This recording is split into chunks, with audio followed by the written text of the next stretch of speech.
Welcome, everyone, to our Hudson event discussing the issue of patents and medical innovation in a pandemic. I'm delighted to be joined by a panel of experts today to talk about the role of biotechnology and the biopharmaceutical industry in how they have responded to the COVID-19 pandemic.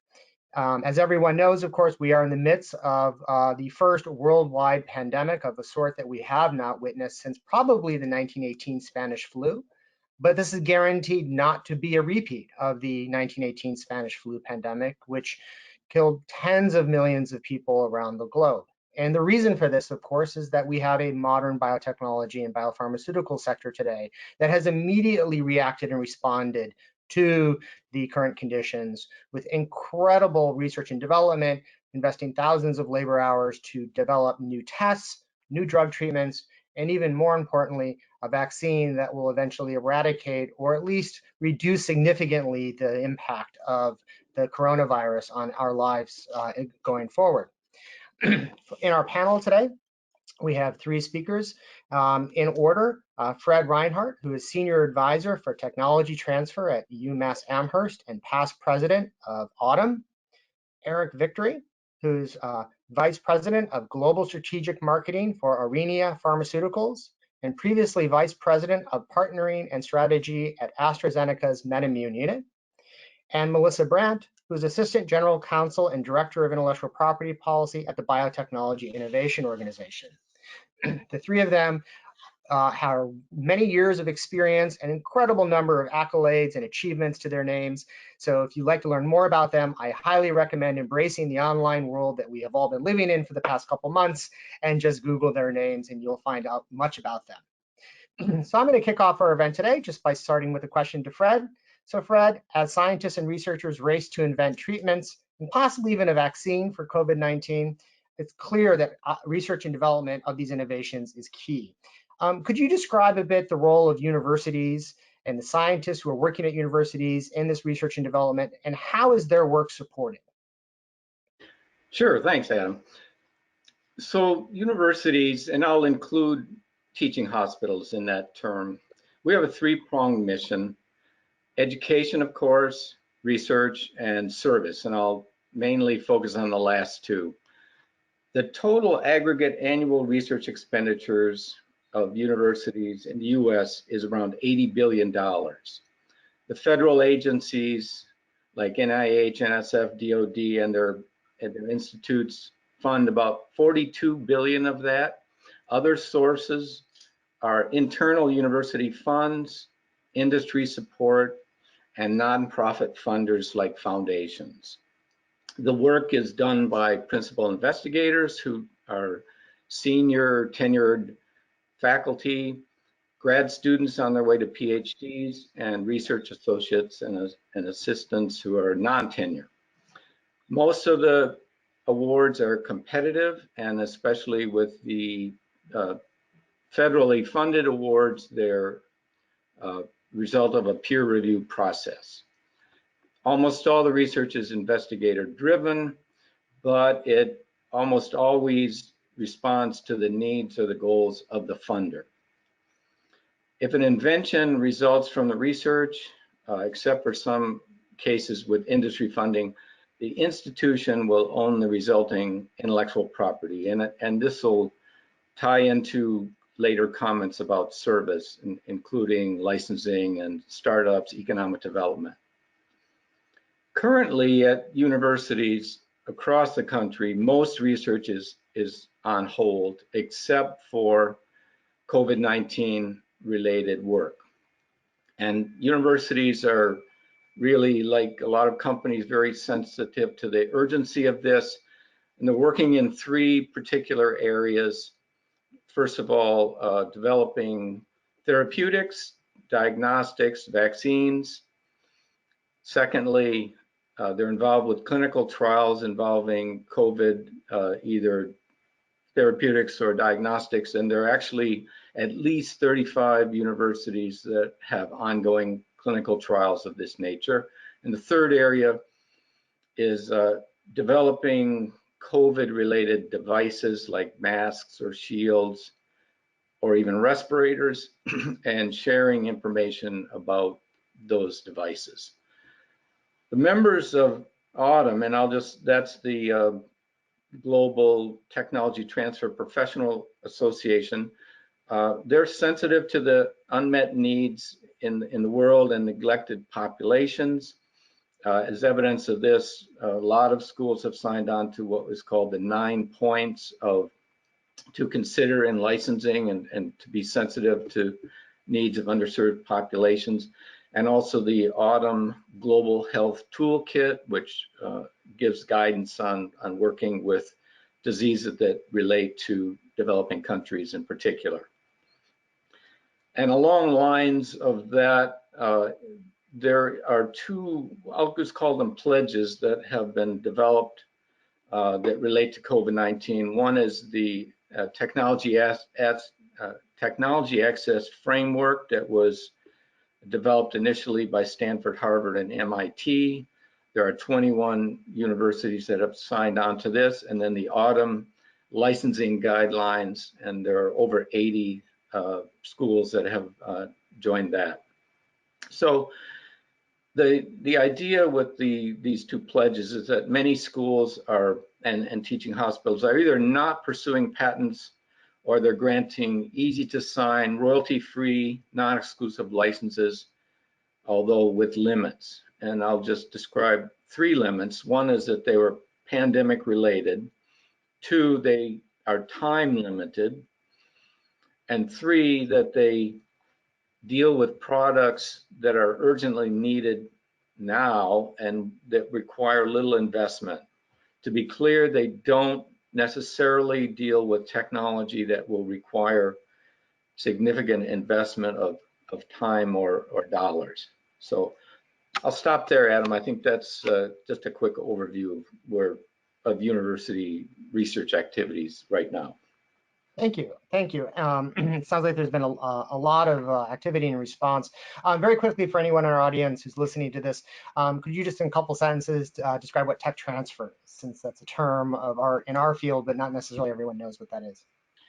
So technology transfer is essentially, in the context of universities, it means that when an invention is disclosed, and researchers that make inventions have an obligation to disclose what they've come up with to their institution, then there are specialized practitioners called technology transfer officers or professionals that assess the patentability and the commercial potential of those inventions, and then if they if they warrant further investment, then we will file patent applications or otherwise protect the IP, and then we will make the world aware of what we have, why it's important, why it can be useful, and we will negotiate license agreements with existing companies or companies that are starting up, like a university spin out. And that's really what it is.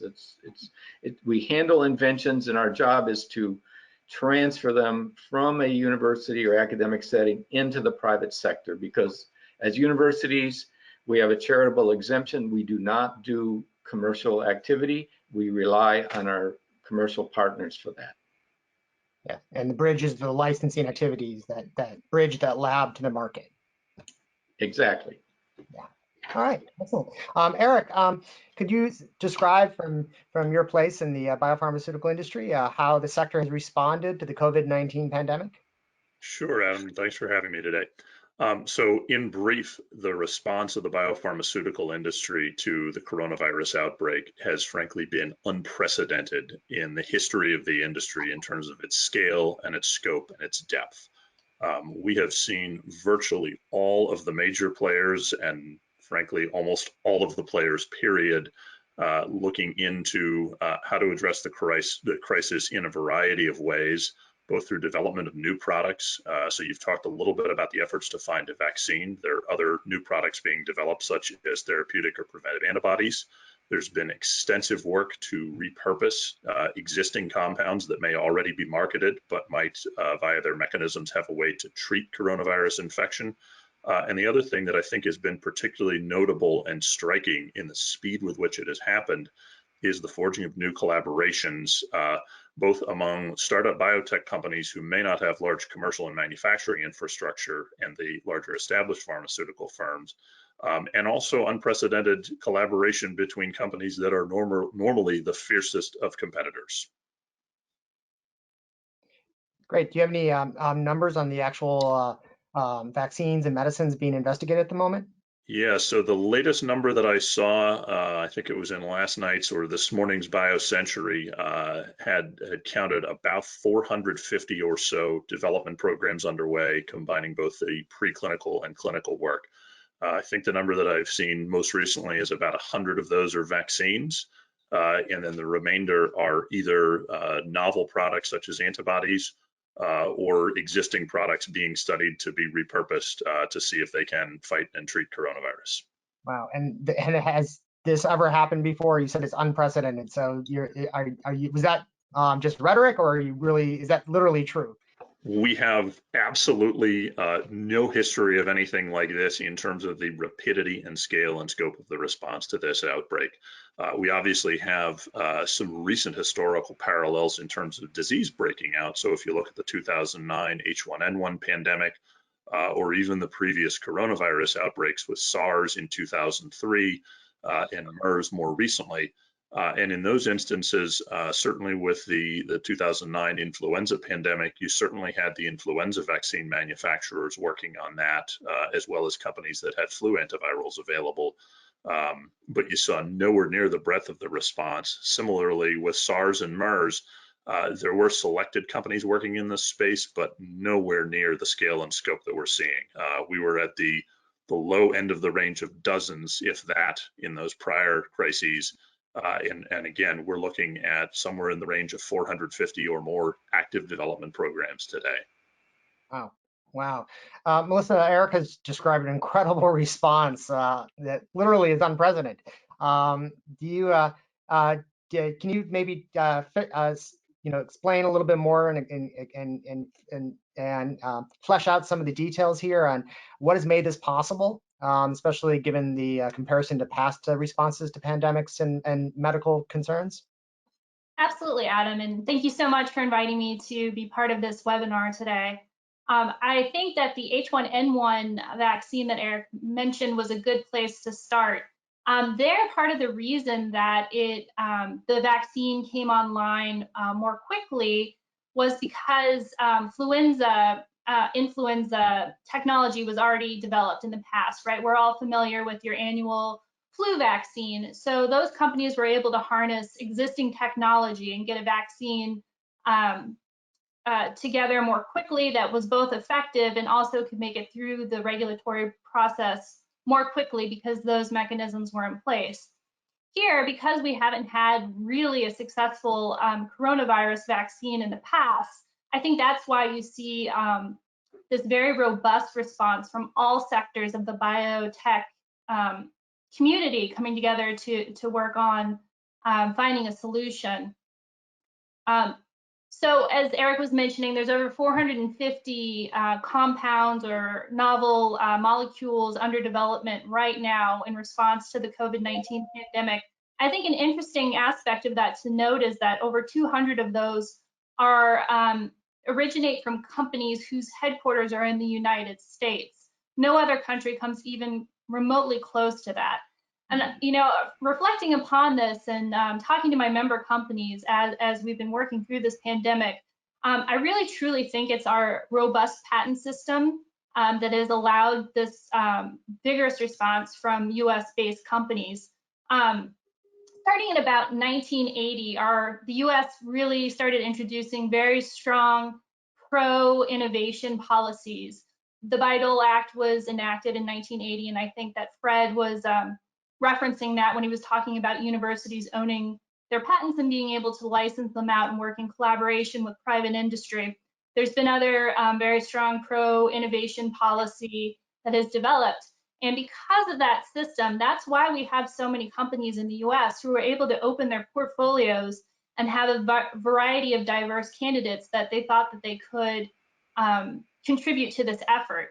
And so I think it's very important to note that the strong innovation system that we have here is responsible for this very quick response. It's responsible for the ability of these companies to collaborate, to form licensing agreements and develop these products together. And I think that's why we also need to remember in this conversation, and I think we'll get to this a little bit more as we go forward, that we don't want to do anything to change that system, right? We've seen such a positive, strong, fast response. Now is not the time to introduce bad policies that could, in the future, hamstring our abilities to move forward. Yeah, and it's interesting you mentioned, the potential proposals that will hamstring, because what I've been hearing a lot from your open remarks is how patents actually facilitate innovation, not necessarily just in the initial, research and discovery of a molecule or creation of a therapeutic treatment, but actually facilitating the delivery of that new therapeutic treatment in the marketplace as a healthcare product through collaboration, through the mechanisms of licensing and whatnot. Now, for some of the people in our audience, this may sound a little odd because this goes against what a lot of people hear about patents, which is that it's just about incentivizing the initial act of invention or discovery, and that after that, it locks down access, and therefore this is kind of the trade-off between the lockdown access and the initial discovery. So could you guys expand on this a little bit more? Maybe I'll come back to Fred initially, and how, expand a bit more also on the tech transfer point about how patents actually are facilitating innovation. Sure. Well, again, universities are nonprofits, they're charitable institutions. We really have no great incentive to file a patent application because they're expensive, they take a long time to get through. And so the question is, why do universities even do this? Well, we do it because there are licensees out there who insist that they have some patent protection. And I'll just one stat I'll give you is that over 9,300 option and license agreements were signed in 2018 by universities, and 2/3 of those were signed with small entities or startups. And I'll just focus on startups because that's a perfect example of the need for patent protection. They're smaller, there's big competitors out there that are well established, and there's barriers to entry, and a patent is a big help on that. So we often want to get our technology into the hands of a startup because it's a great model. We're dealing with very early stage technology, and there needs to be some group that will focus on that, and startups are a great model because they move things forward, and then they partner with a bigger company or they're acquired by a bigger company.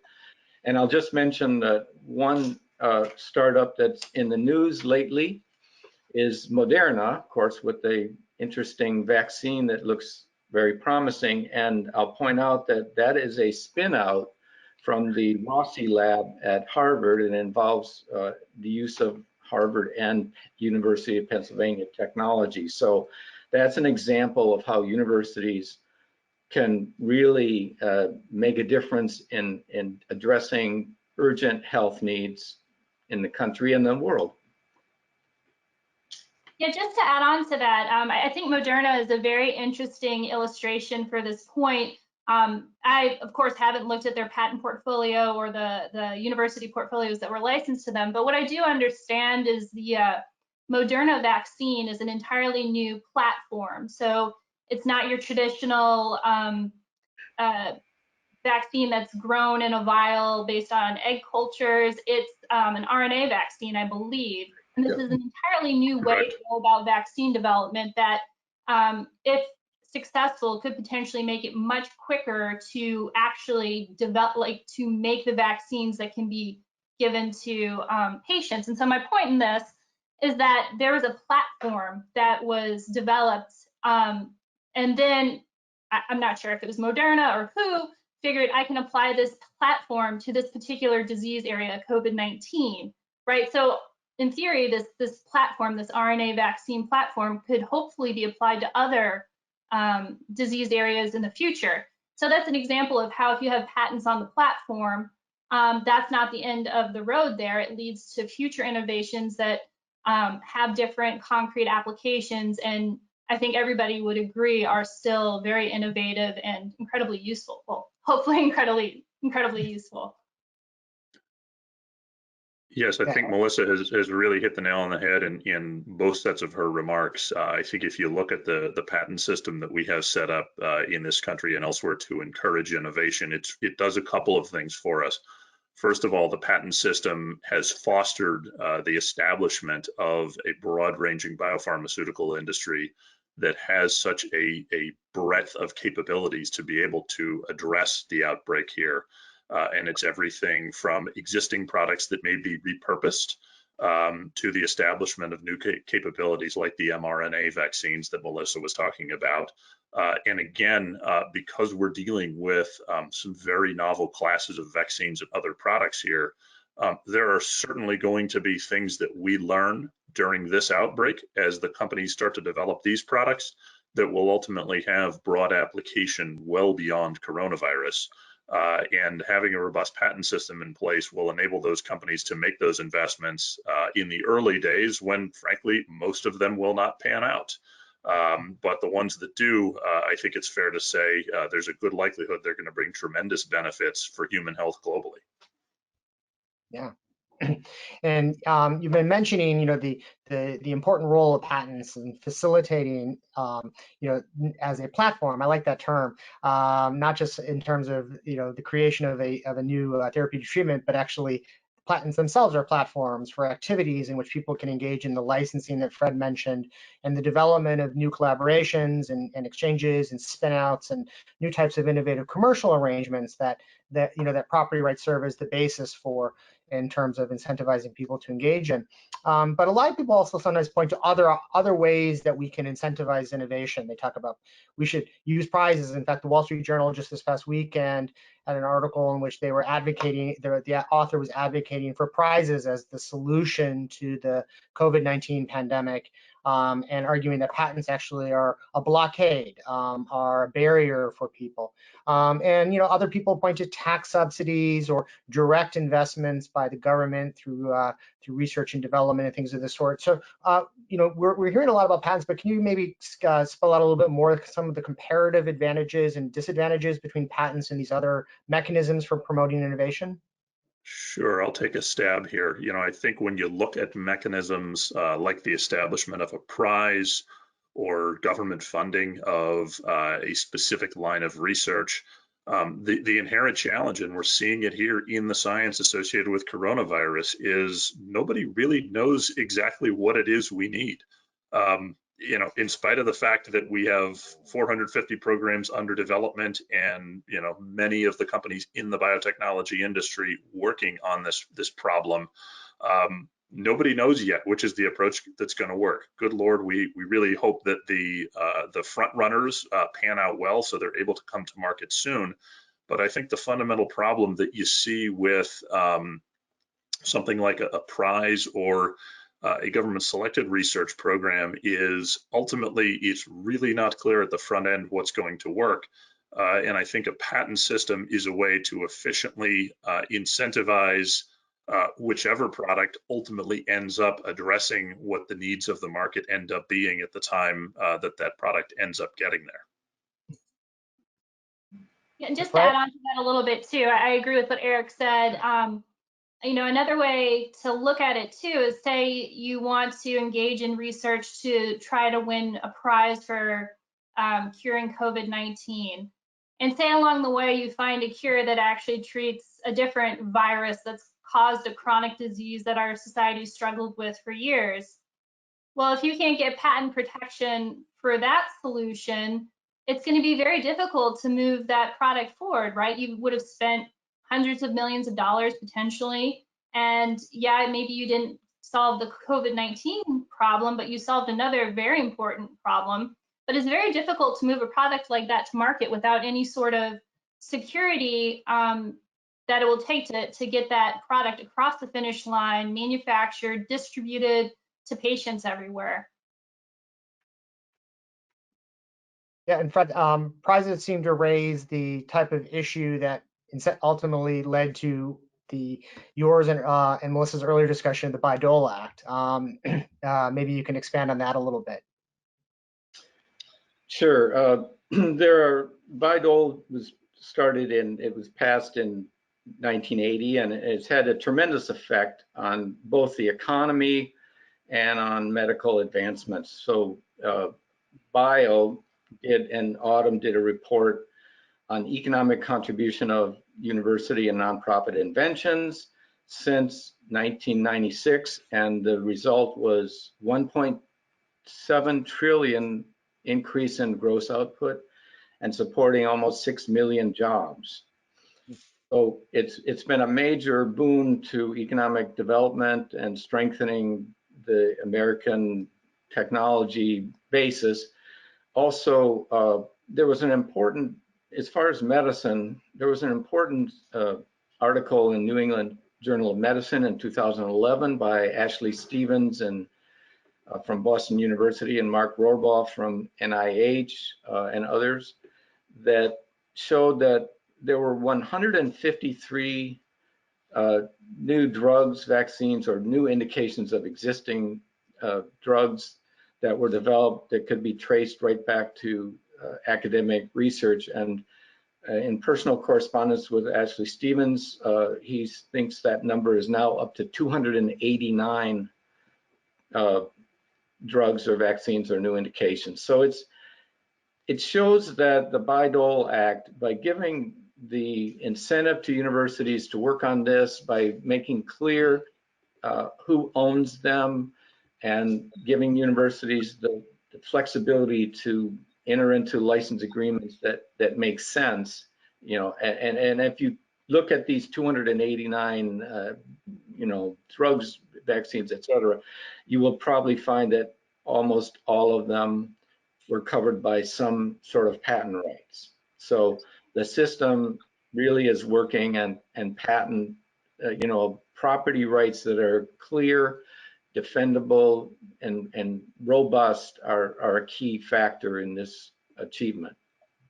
Right, and before Bayh-Dole was enacted in 1980, you had direct public funding of researchers in universities, and what was the status of those inventions or discoveries? Those would be owned by the federal government, and you know, basically the result was that most of them sat on the shelf and became irrelevant after a time, and very few licenses were entered into, in part because there were requirements that you only could grant a non-exclusive license. And we all know, I mean, Eric and Melissa know very well that if you have a non-exclusive license, there is no one's going to step forward and take the investment risk to pursue that technology. Yeah. And so Bayh-Dole said, even if you receive public funding for the underlying research, that you can receive a patent for that discovery, and because the researcher works at the university then licenses it, owns it, and licenses and transfers that technology into the marketplace and gets it into the hands of consumers and patients. That's right. Yeah. And you mentioned earlier in your opening remarks and in this conversation about possible, pre-Bayh-Dole, the government funding and ongoing government funding of research. A lot of people today think that the government primarily funds research, but is this true? Or is it a mixture of factors, or is there another source that primarily funds both basic and applied R&D in the biopharmaceutical sector? So I think, yeah, there are maybe some misconceptions there. The government certainly does contribute a lot to biomedical R&D, that's for sure. I think the NIH funding is usually 34 billion-ish plus or minus per year, which is a big number. But I think in 2017, for example, the private pharmaceutical industry worldwide invested over 160 billion. So, 4+ times the same amount of money. But hey, everybody plays their role, and what the government funds is absolutely critical. One thing that gets lost, I think, in the conversation a lot is that most of what the US government funds in terms of biopharmaceutical research is what we call basic research. So it's more of the early stage research on perhaps targets within the body, various mechanisms of action within the body, the stuff that is not actually the drug itself, but it's maybe what a drug might target or a mechanism you have to understand in order to develop your drug. And so that forms a critical basis to subsequent R&D. But it's those later innovations after the basic research stage that really is where private industry comes in. And one of the ways to think about it is almost like leveraging your investment. So there's a very high failure rate when you move past basic research. When you start actually trying to move molecules through clinical development, for example, once a drug molecule moves into clinical research, into clinical trials, there's a 90% failure rate. So you really don't want government funds, tax dollars being exposed to a 90% fail rate, right? That's where private industry comes in. They take on that risk and hopefully they succeed. A lot don't, but that's sort of the breakdown of funding in the biopharmaceutical research space. I'll add a bit more in there. Melissa's absolutely right that, first and foremost, much of what we rely on in the biopharmaceutical industry couldn't exist without some of the early funding by government agencies and others. But it's also just as critical to understand that industry cannot get its products to market without conducting the range of large-scale human clinical studies that are going to be required by regulatory agencies around the world to ensure that these products are shown to be safe and effective. And while yes, much of the basic innovation in terms of understanding disease biology, and even in some cases, the early development of therapeutic or preventative molecules happens either in government labs or under government funded work, the reality is it's the investments in those large clinical trials and things like scaling up manufacturing that are absolutely required. And that's frankly where things get exceedingly expensive. It's not at all uncommon for the final stage of human clinical trials, what are often known as phase 3 or pivotal clinical studies, to have development costs that exceed $100 million. And those are funds that really are largely found only within and accessible to private industry and financed by private capital. And I could add something, Adam. There are critics that suggest that when a drug can trace its inception way back to some university project that was funded by the federal government, they say things like, well, the public is being asked to pay twice for these drugs. And, I've studied this myself, and the average grant to a university from, say, NIH is usually far less than $3 million.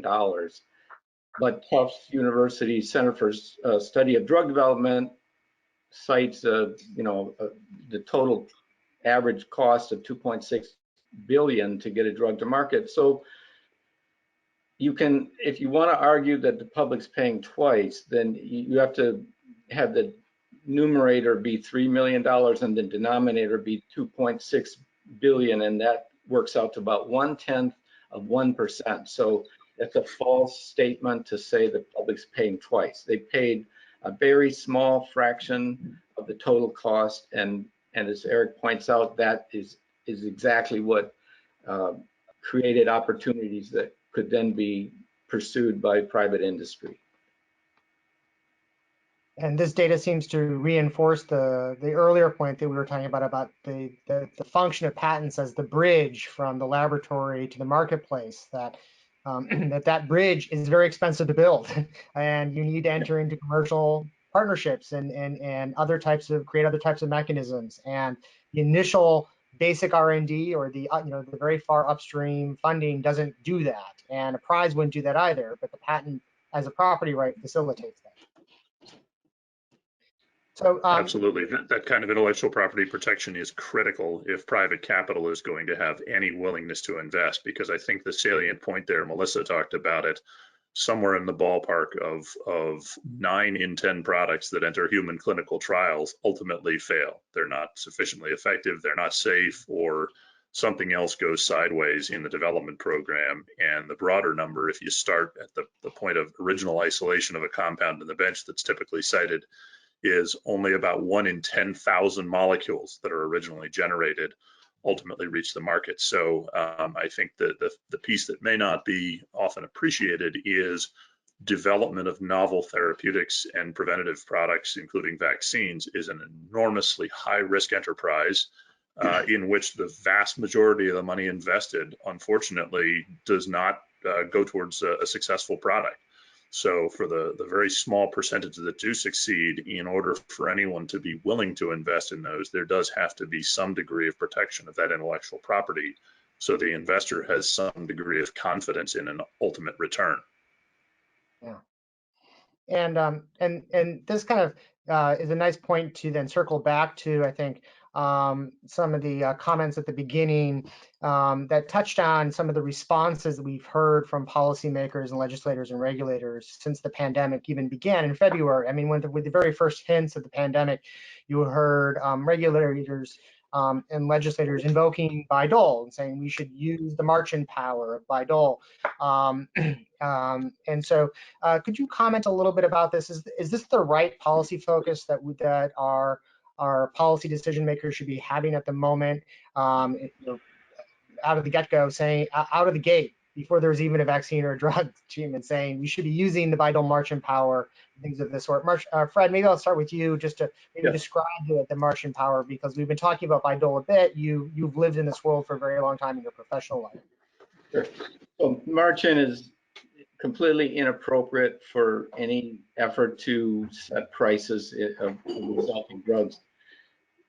Indeed, marching is in the Bayh-Dole Act, but it's primarily for the most likely use of it would have to do with 2 cases. One where a university licensee, like Eric's company, for example, wasn't doing the job, wasn't pursuing the technology, wasn't developing it, and therefore was hindering, progress, and then the government could tell us to grant a license to another company.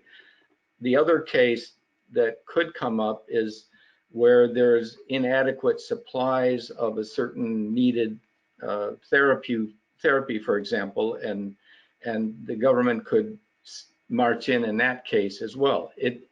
But in fact, it has never happened, because there's really a false promise of march-in, and that is that it assumes several things. That, for example, if our licensee is developing a therapeutic, there will be a number of years, maybe 8, even 10 years before they're getting a product on the market.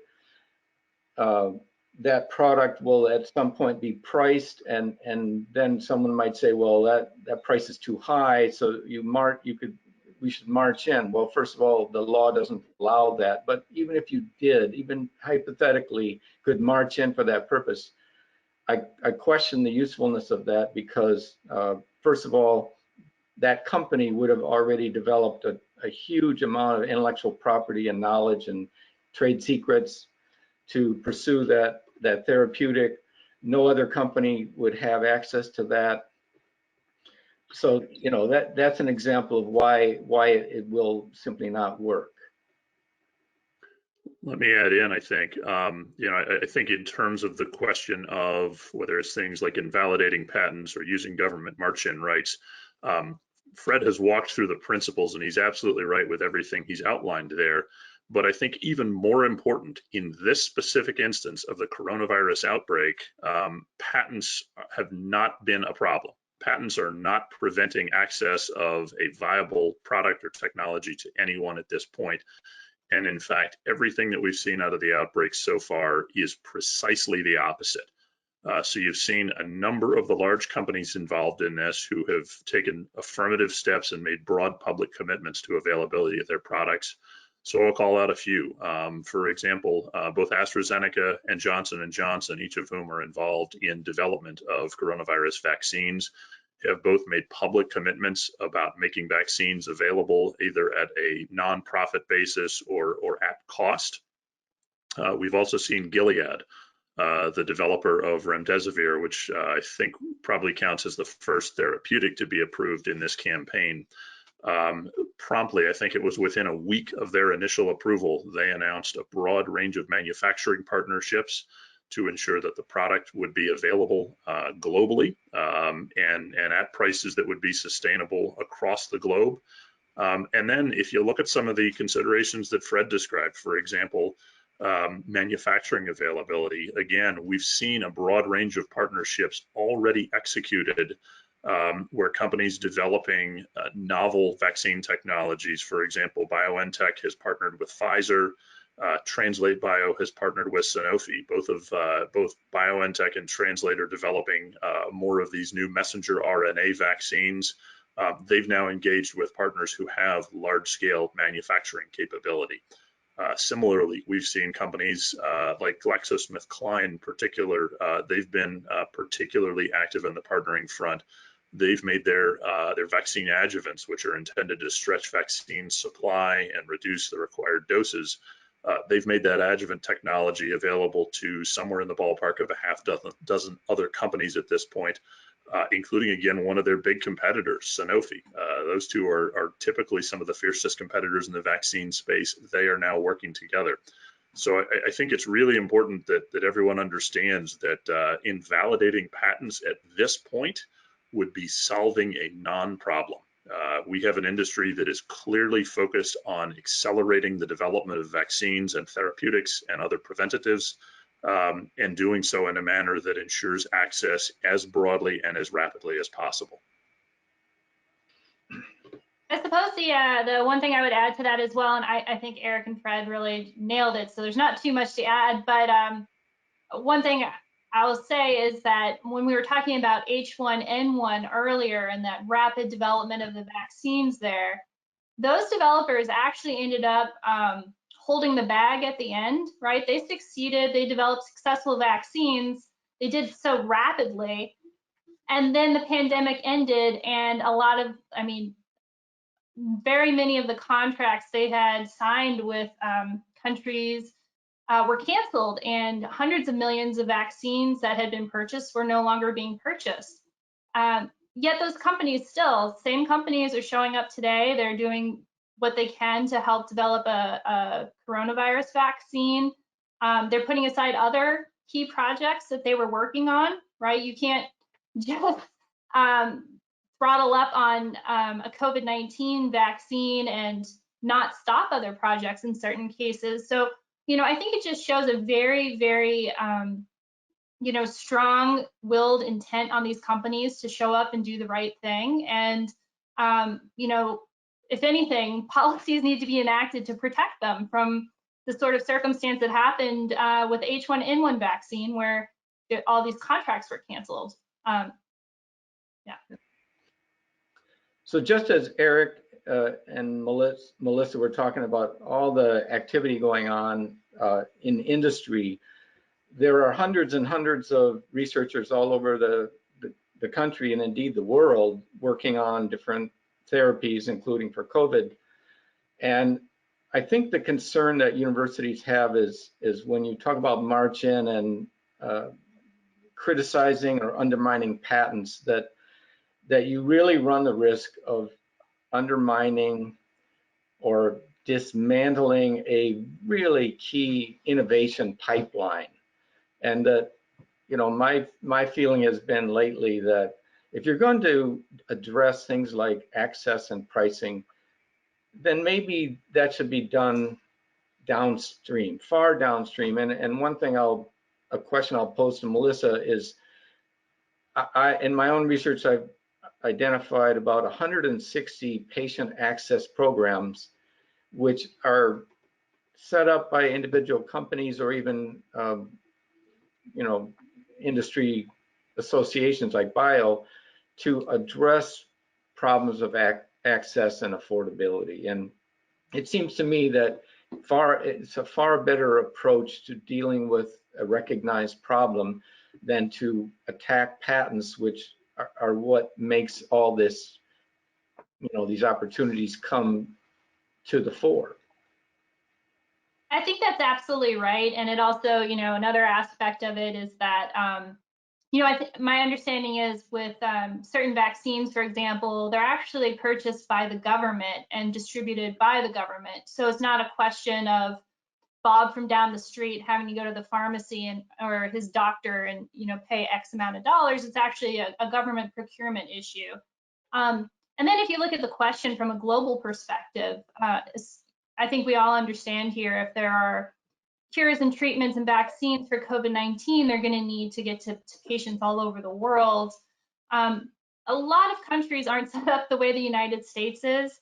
It's not something where you can just easily go to a doctor and get your vaccine, or easily go to the pharmacy and pick up your drug. There are distribution problems.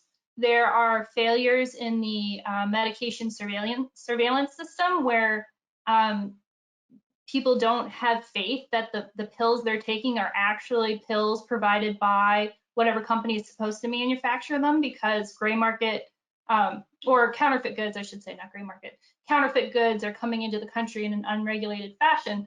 So it's looking at patents as the source of all problems related to patient access is really, I think, tilting at windmills a bit, when there's a lot of other structural issues, especially when you look at the entire world, that really are more directly related to how patients get access to medicines.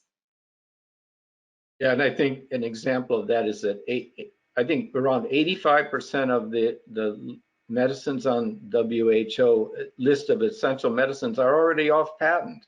So Right. the argument is not accurate. Absolutely. Yeah.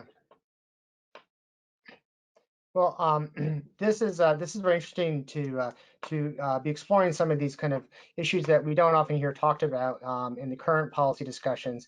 Now, Fred did mention when we started our discussion the various principles and pledges that some universities and others had joined, and a variety of pledges and patent pool proposals have been developed and have been and have called for signers over the past couple months.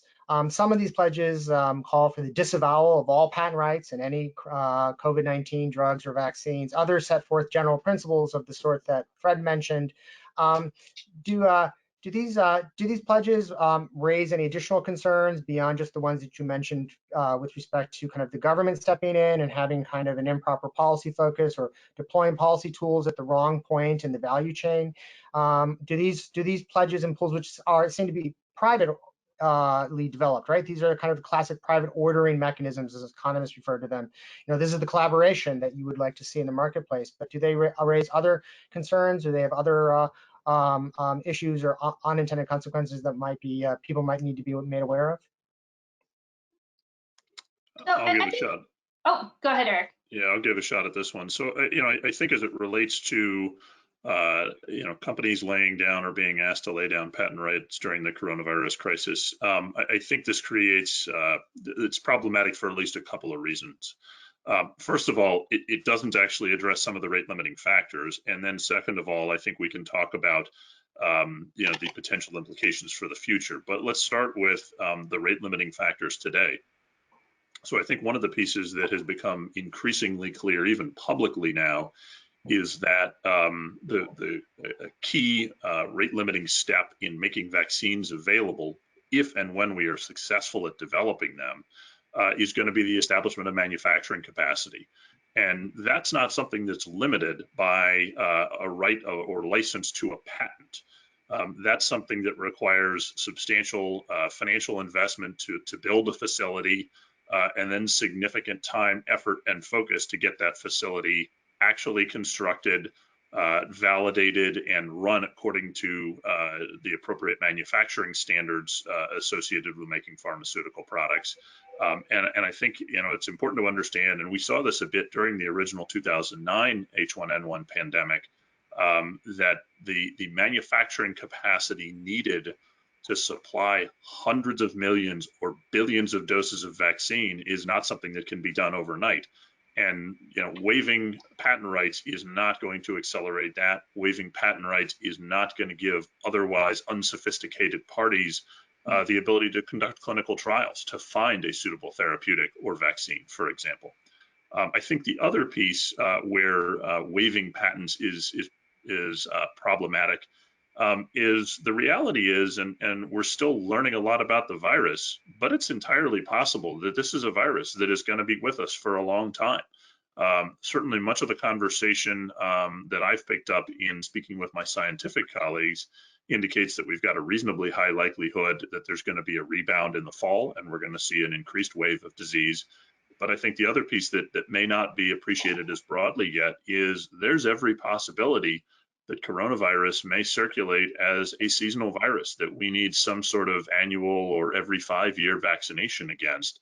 To the extent that that's the case, this is something that's going to need to have products, therapeutics, and other solutions developed and available for it on an ongoing basis. And if companies are asked to waive patents today, I think it's going to add to the uncertainty as to whether companies would be able to make a return on any such products if and when they are needed. And if anything, it's probably likely to delay development of any such products. Yeah, just a couple additional points. The first, I think, tacks on to what Eric was saying. I don't think that companies in the space of developing drugs and vaccines would really reasonably rely on such open pledges, right? We're talking hundreds of millions of dollars of investment. You might think a patent is subject to that pledge, but what if it was something that the company couldn't pledge because it was already under some other contractual obligation? You know, you're not going to make a several $100 million investment on that basis. What a prudent company would do is seek a license from that company and work out the license with that company, and that's exactly what we've seen. We haven't heard any reports of a company saying, oh, I was unable to execute a license I needed to. Now, it may be different if you're talking about licensing technology that might be a research tool, for example. But I'm talking about when you're actually developing a molecule or a vaccine or something along those lines.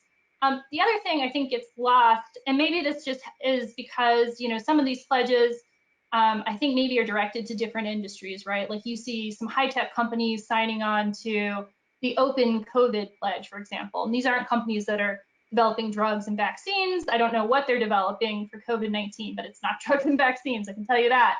But our companies and universities and research institutions, we're used to doing licensing agreements. We're used to doing collaboration agreements. It's not difficult for us to draft them, and that's why we've seen such a robust response.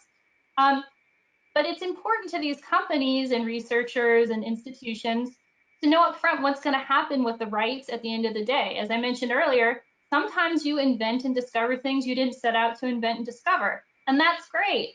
But if that happens, it's good to know upfront who's going to own those rights, who's going to be responsible for prosecuting patents on those new innovations or whatever it is. So when you set it out for a collaboration like this, it only makes sense to spell out these type of issues upfront so everybody knows how to proceed, rather than just having a blanket pledge that kind of doesn't make anybody all that easy. Yeah, one of the things about patents that is useful that people, I think, tend to overlook is that a patent, first of all, teaches an invention in detail and thereby creates a new baseline for scientific knowledge that anybody can be aware of. Secondly, patent claims very clearly delineate the boundaries of somebody's rights. And therefore, if you want to develop a product, you can more readily see where you have a freedom to operate and where you don't.